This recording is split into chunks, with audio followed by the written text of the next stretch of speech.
You ever watch a movie that's so good that it makes you wonder why more people just don't talk about it?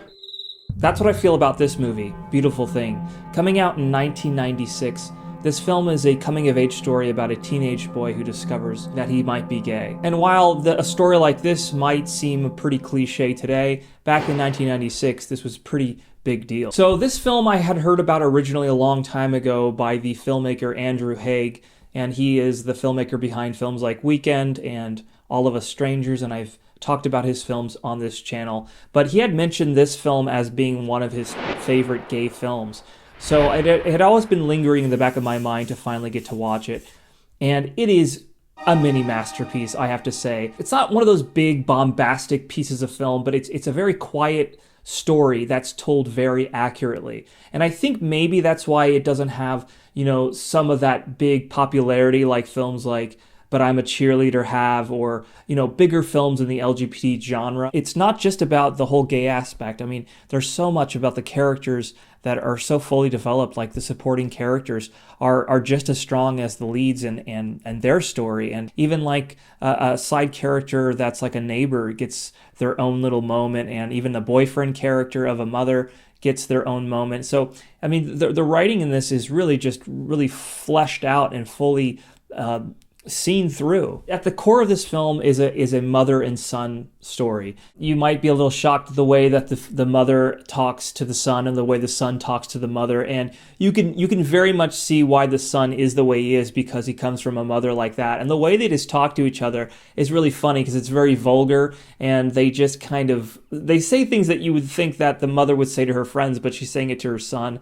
And it makes sense because he's very much like his mother. These characters are so well done, especially the mother. She does such a great job, and it makes you feel like this was just a real character they just found off the street and they just started filming. Real genuine portrayal of a working class person, a single mom who's trying to raise her kid and trying her best not to make any mistakes. And later in the film, without spoiling anything, when things sort of get revealed, I love the mom's reaction to this. It wasn't the reaction that you usually see in, these Love Simon type films where it's just this unconditional love. It's this conflict, it's this conflictedness that she had, and I really felt that was a perfect, accurate portrayal of how some parents deal with this. It really resonated with me, because you have to realize that when you come out, you had all these years to think about it, all these years to process, but as soon as you come out, to the person that you came out to, they've just begun that journey. They've just started. So you have to let them grow. You can't expect them to be where you were all these years later,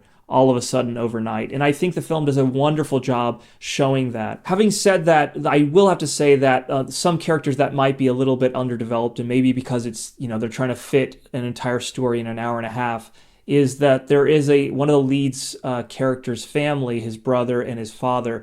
They just come off very evil, and we don't really know why they're evil. You could kind of put your own story in your head why that might be. And I wish we got to know why there's so much aggression. And there is pretty difficult stuff going on in his household. It's not too much about that, and there is a lot of hope in this film that comes from the character himself. It's not just him looking for other people to help him, but he finds the courage within himself. Now, the director also did a fantastic job in the delicacy in which they handle the two characters falling in love. A very sweet and tender thing where the characters slowly learn about themselves. What really it makes this film unique as opposed to other types of coming-of-age stories is that the lead character, it's not really an internal struggle about him accepting himself. It's really, he's already moved on to that. He's already accepted himself. It becomes an issue about how society is going to perceive him. Usually you have this internal conflict that happens. We do get that with the other co-lead. We get these internal conflict about him accepting himself. The movie doesn't dwell too much in that. It really becomes a film about them versus society. When people say that this film is well directed, it's a very ambiguous thing. What does that really mean? It can mean a lot of things, and it can mean nothing at all. When people usually say something is well written, you kind of understand it's either probably talking about the story structure, the dialogue. But when you say something's well directed, it's a more ambiguous thing. To be more specific, it's just the way it handles certain things and the tone of it. Subjective feeling you get about how things are handled, because the director is kind of like juggling everything. I just love the way the certain scenes play out. I love the way that the direction and the cinematography kind of use the Steadicam a lot, and there's these beautiful dreamlike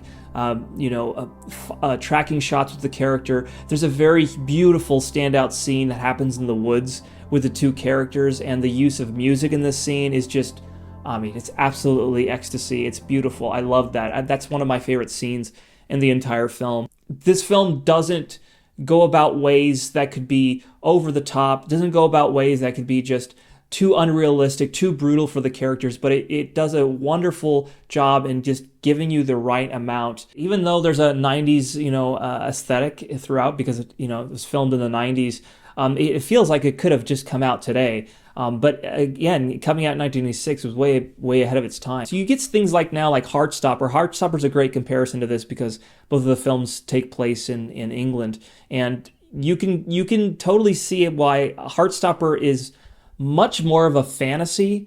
I know that the tagline of this movie had something to do with it being a fairy tale, and a lot of people have criticized this movie as being a fairy tale, but I feel like this movie's way more realistic than something like Heartstopper. I almost feel like Heartstopper is this huge fantasy, this dream that, of the way you wish things would happen to you when you were growing up. But this film is much more realistic, and there's a lot of harsh realities that face the characters, dealing with this, the economy, dealing with just society, and dealing with just really complicated home life situations.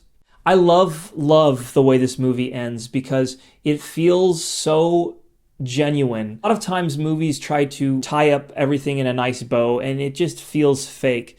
But here, it's a messy, beautiful, happy ending because we get to a point where we feel realistically these characters would be at. It's not a total happy, everyone's happy about the situation. This ending very much is in service to the characters that preceded it, meaning that the writer didn't take any shortcuts in trying to, make something that didn't feel genuine. And I saw a really good quality stream of this because I know the film has been transferred to a Blu-ray version, and it looks really good. I'm so glad to see that people have taken the care to preserve this film for future generations, because this is just a really good mini masterpiece. Anybody who owns the rights to Parting Glances, which another film I talked about, please work on restoring that to Blu-ray or 4K, because that's another classic.